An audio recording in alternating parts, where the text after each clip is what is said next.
Some pundits believe that as long as the political system is driven by selected few, corruption may be difficult to fight. You should be careful about what you say. I am not the only politician. Even if I've wronged anyone, it is time to forgive me. Political Arena every Sunday at 9:15 p.m. and a repeat broadcast every Tuesday at 1:30 p.m.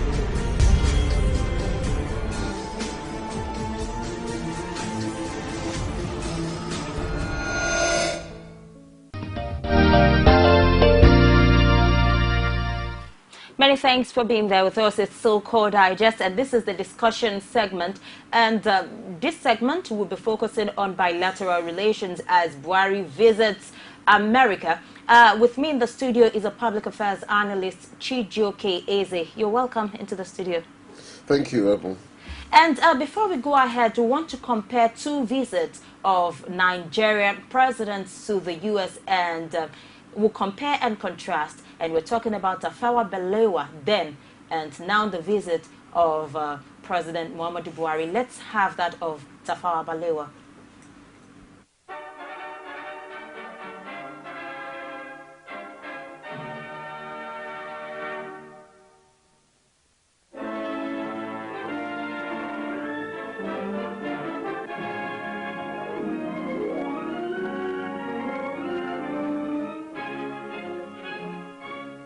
July 25th, 1961. America is waiting for the arrival in Washington of the Prime Minister of the Federation of Nigeria, Alhaji Sir Abubakar Tafawa Balewa.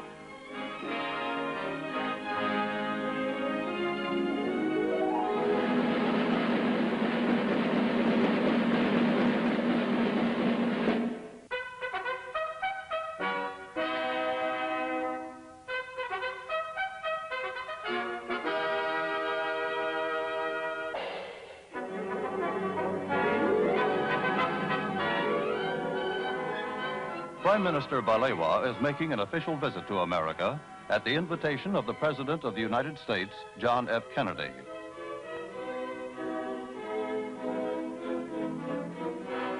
Waiting at the airport to greet him are Vice President Lyndon B. Johnson, Secretary of State Dean Rusk, Mr. Joseph Palmer, the American Ambassador to Nigeria, and other high-ranking American officials. Accompanying the Prime Minister is Minister of Foreign Affairs Nwachukwu, Ambassador Udochi, and Minister Shagari and Benson, and other key members of the Nigerian government.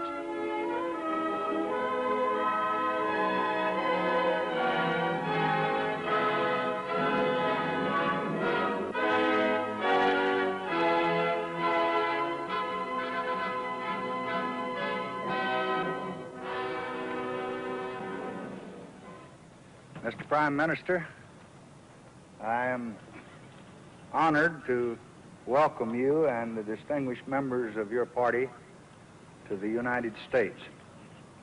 This welcome is only the beginning. You will find as you travel through this country a very deep and genuine interest in the exciting developments which are taking place in your country and in Africa today.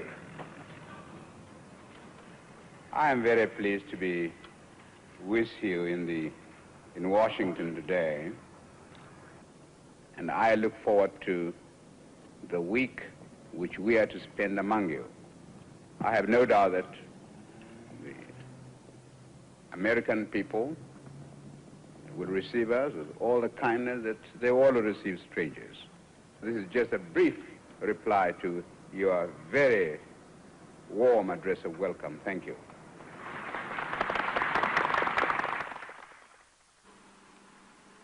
That was 1961, and now 54 years after, we have President Muhammadu Buhari visiting the same United States of America. Let me push that question to you, CHIJIOKE.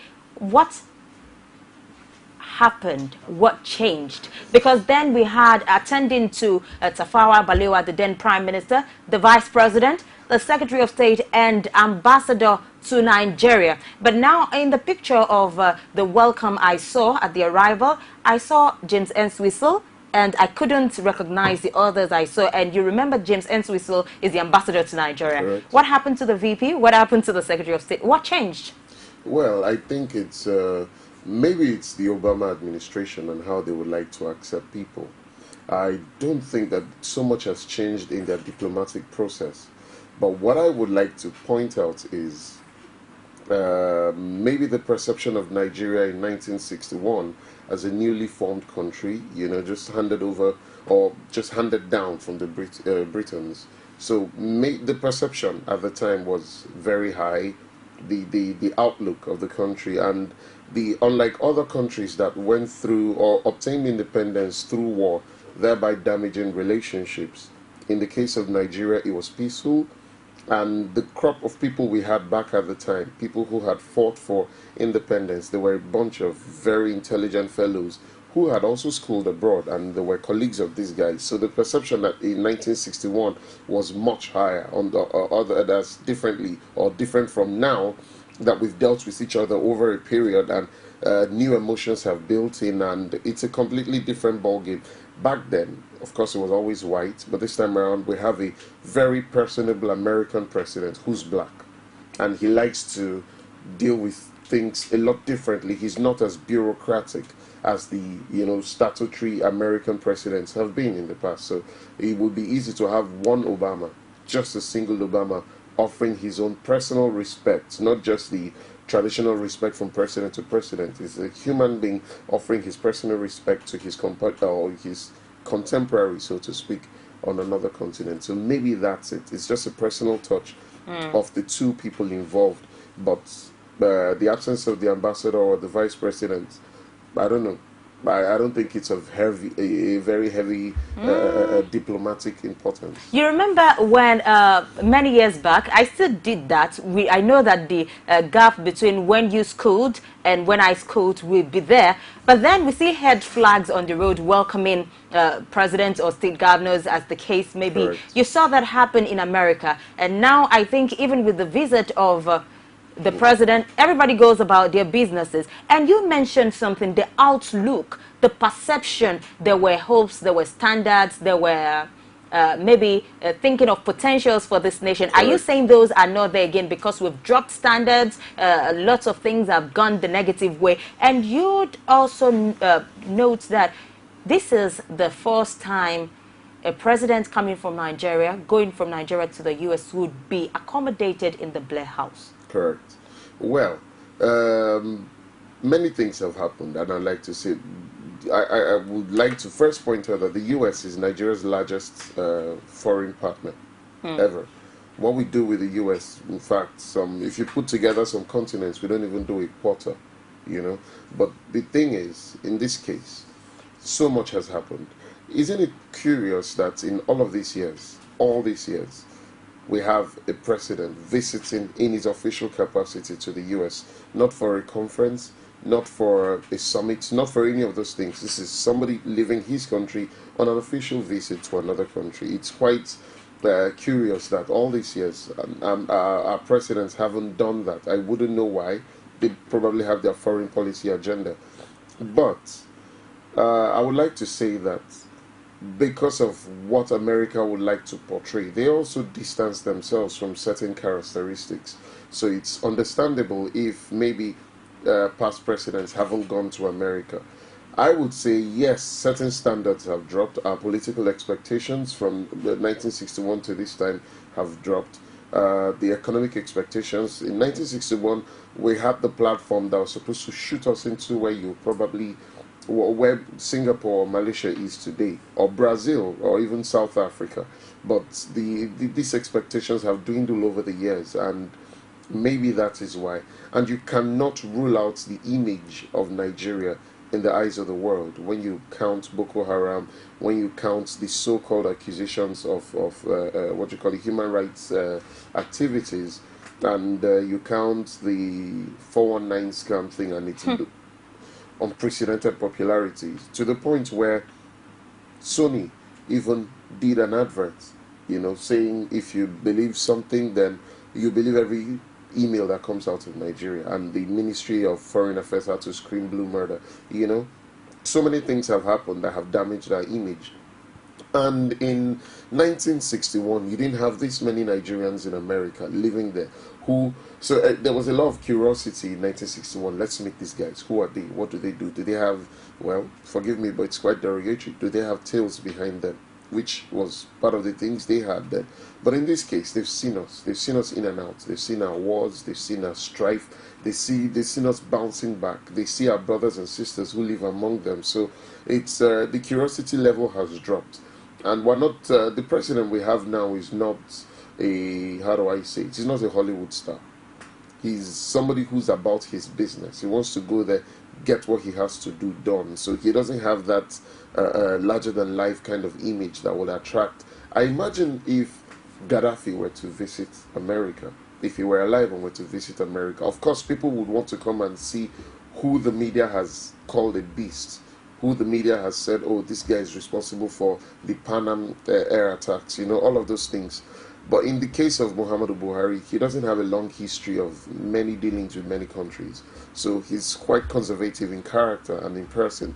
So he wouldn't attract that much of a fanfare, so to speak. So maybe that is why. But I don't think ultimately that this takes away from his personality or the things he's expected to achieve from the visit. Okay, let's get down to the purpose of this business, of this visit itself. What are the likely benefits this visit would have for Nigeria? I think the primary benefit is just the image of Nigeria. It is, it's going to improve the image of Nigeria and Nigerians abroad because of the promises that he's made, because of his personal reputation, and because for the first time in this many years, Nigeria is on a platform where you can make arguments to extricate us from a lot of the bad press that we had been in the sense that when Obama visited Africa, he jettisoned Nigeria for his own reasons, but part of the things he mentioned was corruption, and that's why he stopped in Ghana. But in this case, you have the Nigerian president sitting side by side with him. So when you tie the American foreign policy of non-corruption, human rights, at least the human rights score has to rise, when you tie all of those things of America to Buhari, and then you see that, okay, for this guy to be in this situation means there's an improvement in this regards, okay? So that will improve our image. That would lighten the burden on the ambassadors of Nigeria. I'm not talking about those in office. I'm talking the general Nigerians, living in diaspora. That will make things lighter for them. So it will improve our image. I think that that's the most we will get out of this visit. All other things will probably be work in progress, things you have to tie to a period. But the instant thing we're going to benefit from this is the image laundering that we will enjoy. At the height of terrorism last year, we had nations called to help Nigeria. Correct. America was one of them. We had France, we had even Israel promising to help Nigeria. And there was a summit of Nigeria and other neighboring countries. That did not yield much fruit. Now, going to America, that is the visit of Buhari, do you think it will bring any difference as it concerns terrorism? Well, except the strategy changes, I don't think anything new will come out of it. This is why. When they were here last year, they didn't send ground troops. They sent strategists. They sent people who would help us to understand how to deal with the guerrilla warfare and how to manage the situation. The training was going to be technical. It wasn't going to be military. But what we, well, from the reports we got, over time, the Goodluck administration eventually jettisoned the ties for that particular purpose with America because America refused to sell certain military hardware to Nigeria that were considered very critical at the time. So if the strategy this time changes, if they are sending people here to help the army or train the army on military engagement, on military tactics for guerrilla warfare, on how to handle insurgency, on how to handle things like these bombs going off every day, because this is what American soldiers deal with every day in Iraq, in Afghanistan, in Syria. This is what they deal with. So if they bring people from that point to train us, that's a completely different strategy from what they had then. It would help us. If at the time we make a request or we want to buy some of their military hardware to enhance ours and they oblige, it would make a difference. But if they continue in the old system where they come here, get intelligence and technically siphon the intelligence without necessarily giving us what we consider critical, because how do I say this?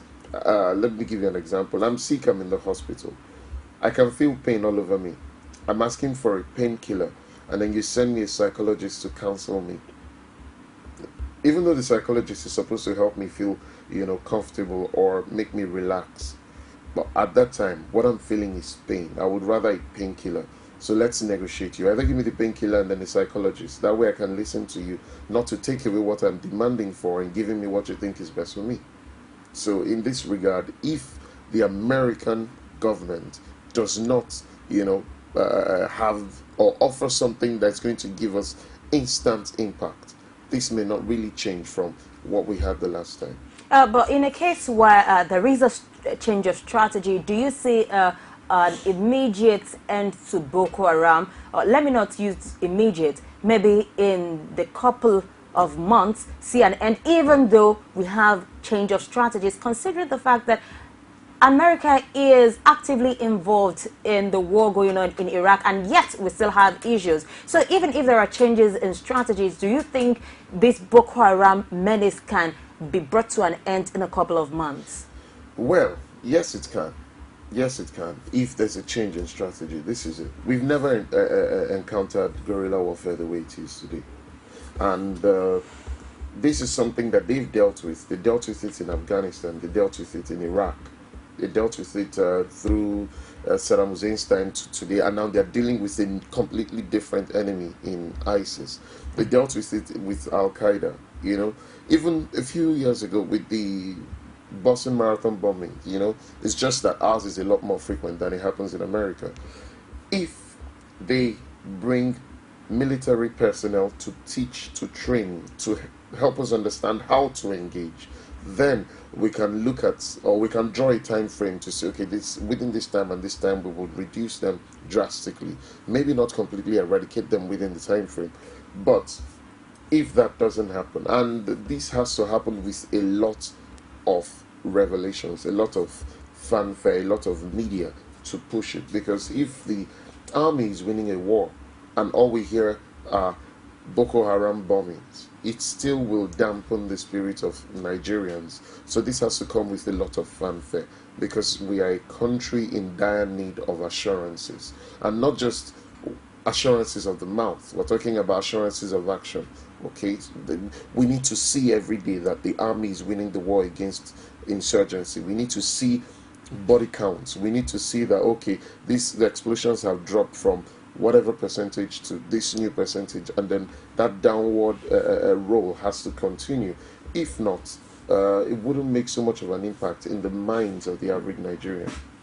Okay, let's move to the issue of corruption. Of course, first on the list is terrorism, and following it closely is corruption. Correct. Because that's a canker that has eaten probably deeper than terrorism. True. Corruption has been there for a long time. Terrorism escalated in 2009.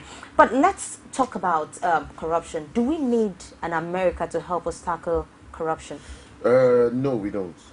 We need, maybe we need America to help us retrieve some of the funds that have been stashed abroad. And this would only happen with some intensified negotiations with some of the governments where we believe these monies are kept. But besides this, no, we don't need America to tackle corruption. Corruption is internal. Our Nigerian version of corruption is internal to us. And the worst part of Nigerian corruption, I like to call it Nigerian corruption because America has its own version of corruption. In America, I'm chasing a contract and then I take you out to dinner. And then from the dinner, we have a boat ride and then maybe on my private jet. That's corruption. Because you shouldn't even be seen having dinner with me because I'm chasing a contract that you're in charge of. But in Nigeria, I don't think that anybody will go to jail because you're having a meal with somebody who's pursuing a contract in your company. So our cases of corruption are different. For us, we have to domesticate our strategy. And the worst part of the corruption in Nigeria is that most of them are shrouded in contracts. They are protected by contracts that, if you're not careful, when you try to break them, you'll end up in court. Not just in court, but you spend so long in court trying to break out of it. So we need to find ways internally to deal with our problems. The quest to kill corruption is fantastic, but I don't think we need America for that. We need America to retrieve some of the funds, but no, don't need America to tackle corruption internally. Oh, of course, like we read in the papers, $150 billion. If that comes to Nigeria, there will be a whole turnaround. Okay, let's talking about corruption. According to you, you said that it is internal. We have to deal with it within ourselves, and maybe that's just what we started before the president went to visit. We had the DSS invade the house of the former Nigeria NSA, Nigeria Security Advisor. And on the papers too this morning, we have ministers and aides during Jonathan administration will be probed. On another side, that is seen as a witch hunt. What do you see it as?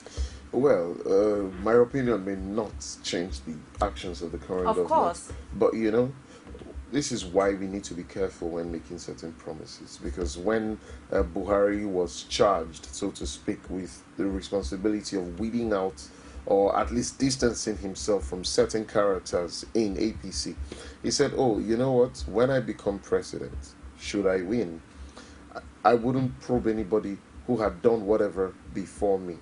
I will start from my time, and anyone who's done anything within my time will go down for it. But now we see something different. We've seen the incarceration of Sambo Dasuki. I wouldn't mention Buruji Kashamo because his is more like an international case. But then, when you take it down and then you see these kinds of commitments like probing the people under Jonathan, it's different from what he had said earlier. Now, the truth is, I might say something today and tomorrow I change it because there's an overwhelming evidence, or there's something, it's so much that it's difficult to completely ignore.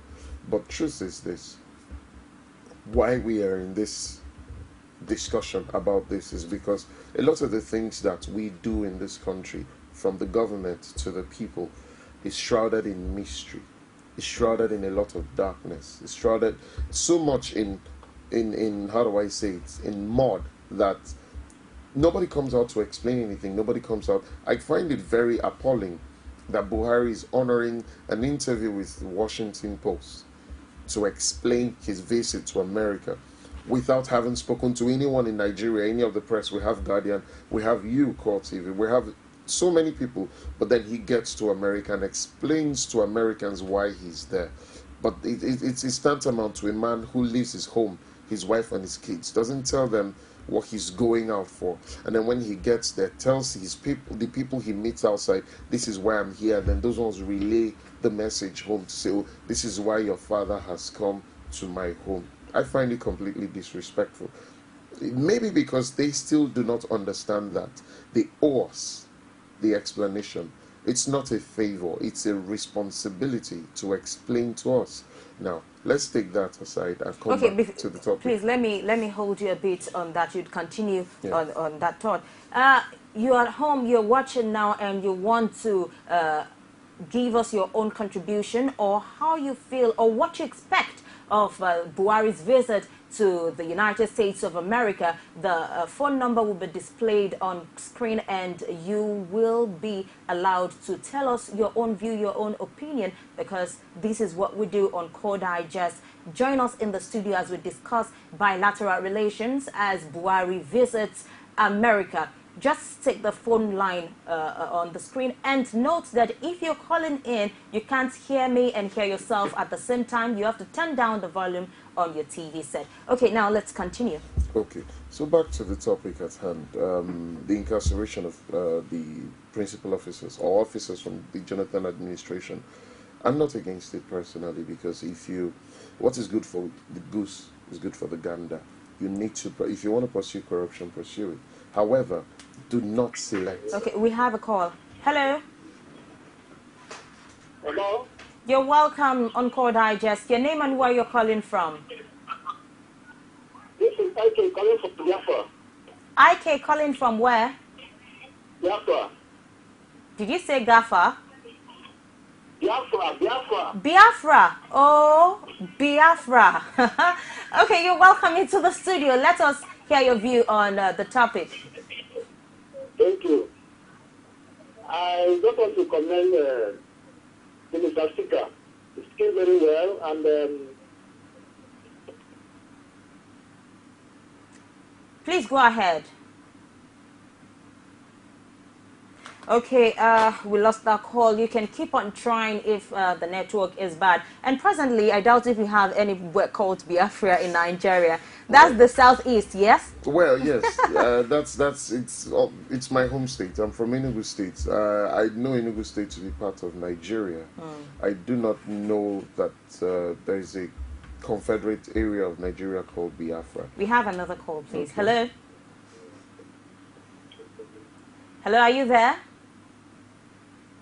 Let's go on with the discussion, please. Okay, so let me just quickly mention this Biafra thing. It's a growing concern, in my opinion, and this is something I would like the Buhari administration to deal with. Deal with it diplomatically, deal with it in truth, deal with it, how do I say, with respect to the people that you would have to engage.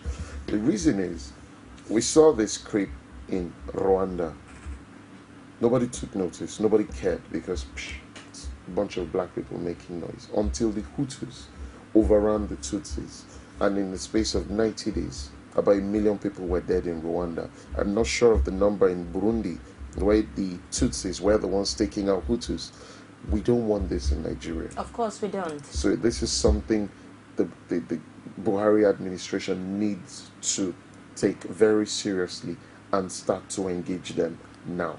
Okay, having said that, we need to continue on the topic, but before then we have a call. Hello? You're welcome to the studio. Your name and where you're calling from? hello, I'm calling from Taraba. My name is John Danjuma Ishaya. John Danjuma from Taraba. You're welcome into the studio. Please go ahead with your opinion. Danjuma, are you there? Yes, I'm here. Please go ahead. Yes, I just want to appreciate the presenter. Thank you. Yes, Buhari's visit to United States is very important, but what I want Buhari to discuss with the president shouldn't be an issue of that key and other things, but let it be how to tackle the security challenges that we are having in Nigeria, most especially at the northern part of the country. And is that all, the gay? You should not discuss gay rights, yes? Yes, because Nigeria is not a country for the gay. But yes. Okay, thank you very much, Danjuma. Just like you went ahead of us, I was still going to ask you about gay rights, but you're not done on your thoughts about corruption. Let's round that off and get to the gay rights. He should probe who he needs to probe, but it shouldn't be selective justice, because that's the way to balance it. Because if Buhari is to maintain the perception of his integrity, he has to bring some impartiality to it. You're not going to probe the people from Jonathan's administration and leave the people from Yar'Adua's administration and leave the people from Obasanjo's administration.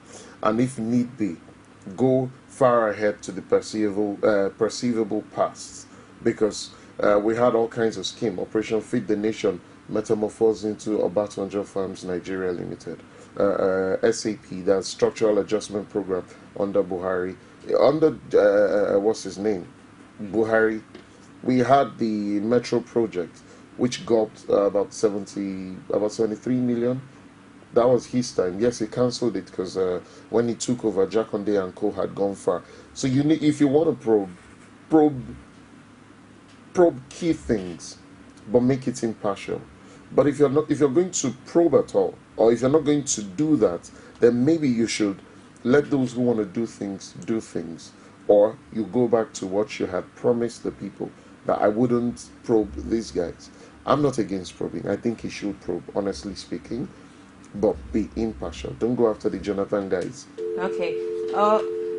You want to make your own contributions to the discussion. The phone line is displayed on the screen. And the question is, what are the things you expect our President, Muhammadu Buhari, to be demanding or asking the American President, Barack Obama? And now, just like John Danjuma mentioned, we've had protests even before the traveling of Muhammadu Buhari to the U.S., different groups calling on Buhari not to bend to the demand by the United States of America about gay rights, because we have the laws of the land. You're attracted to a man or you are caught in the act, that's 14 years.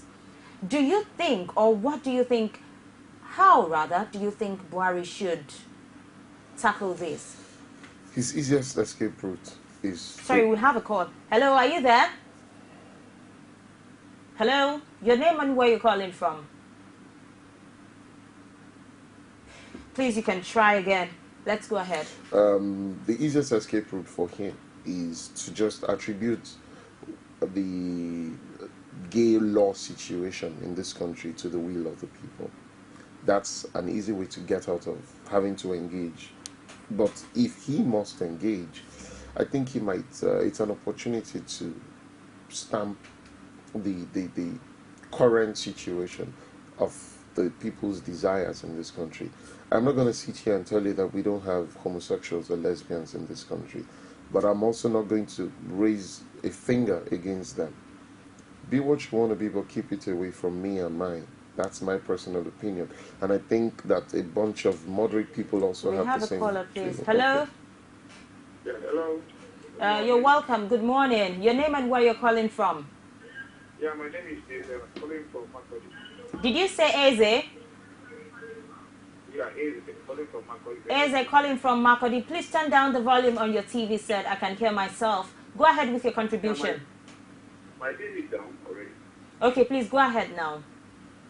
Yeah, I want to commend you guys on the program you're doing. Then I want to also say something about Buhari's visit to U.S. Yeah, go ahead. Well, we hope he goes there to put the nation as a kind of trying to make every Nigerian there see that Nigeria is good. One, then don't allow the Obama government to kind of try to make Nigeria go against one or two things they don't want to go against. Things like? Maybe everybody expecting that maybe as Buhari is going down there, Obama will force it to maybe kind of look back against this anti-gay law or something, trying to force him to, how to put this, change. Well, I know him, I trust him. He's a religious man, and he will not want to fall our hand here by going there to make everyone in Nigeria look stupid. The trust will happen before I get in it. So that's it. All right, thank you. Yes? Then I want to say another thing, the corruption thing here. When we keep on clamoring about corruption, we don't try to look what is pushing this corruption. Is it politics, or is it is it tribal? What is causing this tribal stuff? Is it religion? What is causing this religious stuff to turn into corruption? So that's the things we should try to analyze here in Nigeria. But I believe when God wanted to destroy the city that was built, they were trying to build when they wanted to go to heaven to see God, then God put the confusion between them using language. I get it. But I don't want to put that issue into Nigeria. I don't want to use Nigeria as kind of a measuring stick. But I believe if our leaders can be able to, like, if they are put in this position to do something, do it. Don't try to expect me take money and put it in my pocket so that maybe so my children will have what to you know. All right, thank you very much, EZE. Hello? Hello, yeah, I can hear you. Okay, please let us round that off. Okay, just one more thing I want to say. Like, there's hello? Yes, we are here with you. Somewhere I just want to just make a point in Nigeria. When it comes to JAMB especially, like I know there's one place in Nigeria whereby a student will score 20. They want to gain admission to study law or a particular course. Then someone here scored 230 in JAMB. Yet the one with 20 is given the offer to study law. They will tell you it's because of they are trying to make the people there encourage them, yes, to go to school. Well, see, you have the corruption too.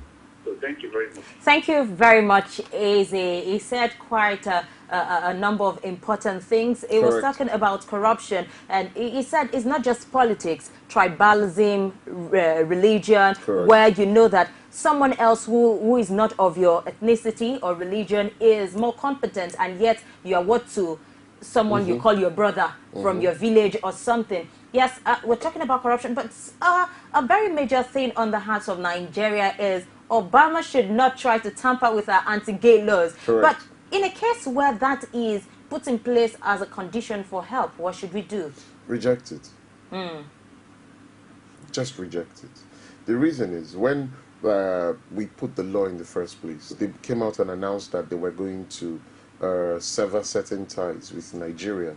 I remember David Mark making a statement to Americans that, hey, you cannot, yes, you assist us, but you cannot bend us in this, in the direction we do not want to go. Our people have spoken loud and clear, and this is what they want. We are not going to go back on that. So if that was part of why America refused to sell us the military hardware when we needed it, I don't know. If it's a precondition to them assisting us now, the reason is, I imagine that today it's the gay law. Tomorrow it could be something else. I can't remember which country okayed incest. One European country last week okayed, I think it was Japan, maybe not European, where they justified incest. The father and his children, or a brother and his sister, or a sister and the brother, all of those things. Tomorrow, if they okay it in America, and then they make it a precondition for them to help Nigeria, so what? We have to now start to sleep with ourselves? Let's pick the last call for today. Hello? Hello? Your name and where you're calling from? Yes, I'm calling from Kano. From Kano. Your name, please? My name is Aminu Bello Kankaro. Aminu? Yes, Aminu Bello Kankaro.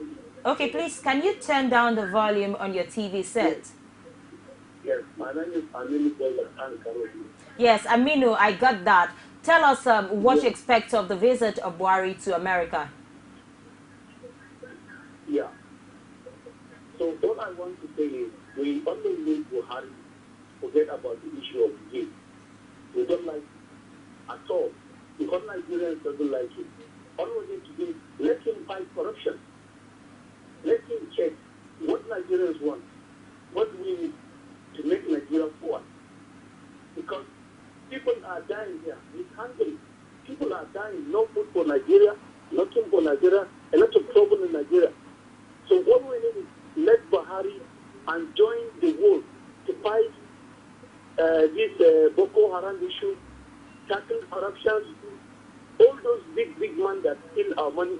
Let them think of how to return it back to our nation so that it will be useful for all Nigerians. That is the only thing we need. But by going there, you just talk and talk, nothing for Nigerians. He went for the first place, nothing for Nigerians. This is the second time he's going back, nothing for Nigerians. So all we are advising him, let him get to the truth. Nigerians need peace in the first place. Second time, Nigeria wants their money to be used so that we can see, look at our roads. Our roads are very bad. If you want to travel from Kano to Lagos, it will take you a lot of hours. Instead of within short hours to get to Lagos, do whatever you do and come back. Nothing in Nigeria. So we are advising him and his people, let them do something that will make Nigeria go forward. That is all we need now. For now, let them change Nigeria into a different country. That's all we need. Thank you very much. All right, thank you so much, Aminu, for your contribution. Nigerians might be divided on different things, but on this visit, every Nigerian seems to have one voice, and that is no to gay rights and yes to peace. That is talking about tackling terrorism. Correct. As we round off now, tell us the most important thing you expect these visits to yield. Because he was saying Buhari has been there the first time. Of course, he didn't go the first time as the president of Nigeria. Correct. And now he's going as the president of Nigeria. Just like everybody has said, what is it after going and coming back? What are the things, the most important thing you want to see? The most important thing is his action on security. The last time I was here, I said I'm willing as a person to give Buhari 8 years to tackle corruption, because corruption is not going anywhere anytime soon. It requires a lot of intelligence. It requires a lot of concerted effort by government and by the people themselves. It's not an easy battle against corruption. It's going to be much harder than even security. But with security, unlike corruption, yes, people die because of corruption, but security is, people are dying in thousands, you know. We need immediate action on security. We need to bring down this scores of deaths every day. Was it yesterday or this morning? 10 people in Yobe, Yesterday. you know. So this is not what you want to wake up to every day. So we need immediate action on security. But for corruption, I know it requires intelligence. It's not an easy battle. So the first thing I expect is some immediate action on security. Then with regards to the image of Nigeria, this visit shouldn't just die. They should make something out of it. And I do not know if the guys who hire for the presidents do not know what to do with media. Under Jonathan's time, they did a woeful job. Jonathan did maybe 1,000% better than what his media people are peddling. And I think that that trend is continuing in Buhari's government. His media people, with all due respect to them, need to firmly screw their heads on their necks and tell us more about the good things and not let too many cracks, you know, let some unnecessary things slip out to the media. They need to manage the image of this country inside and outside. They need to make maximum impact of Buhari's visit to America to get the word out there. The image of our country is important to us, but then security requires immediate action. For corruption, come back home, select your team, and then build up so that you can fight clearly. Well, I read some reports, I wouldn't want to call them official reports, that Buhari, of the 36 names that were penned down for ministerial positions, only 3 passed the test of anti-corruption, or at least not having huge skeletons in their cupboards. That's 33 people failed out of 36. So let's probably not expect too much in September. Maybe September he would name a few people, but if he really wants to go the entire mile to make sure the people he has on his bandwagon do not have such skeletons in their cupboards, fine, take the time you need. But chief, you don't have time on security. Come back home and go and fight these guys. Thank you very much. It's been a wonderful time with you, CHIJIOKE EZE, our public affairs analyst, and I hope next time we'll call you, you would answer us. I'll do my best. And thank you for staying tuned with us, and for the many people who tried to call but could not get into the studio. We apologize for that. Tomorrow will be another time on Core Digest. Many thanks for being there. I am Ebulomo Oguntoi. Every day, every hour, and every minute, news break in Nigeria. Things happen so fast, it's most times difficult to track and comprehend them. But that's what we do right here on Digi360. 2015, would you want to come back again? It's like asking Jesus Christ if he knew he was going to die, will you want to come back as the savior of the world again? We do not just help you track the stories, we break them down, explore all the angles, analyze the issues so that you can fully comprehend the stories and use them to make the right decisions.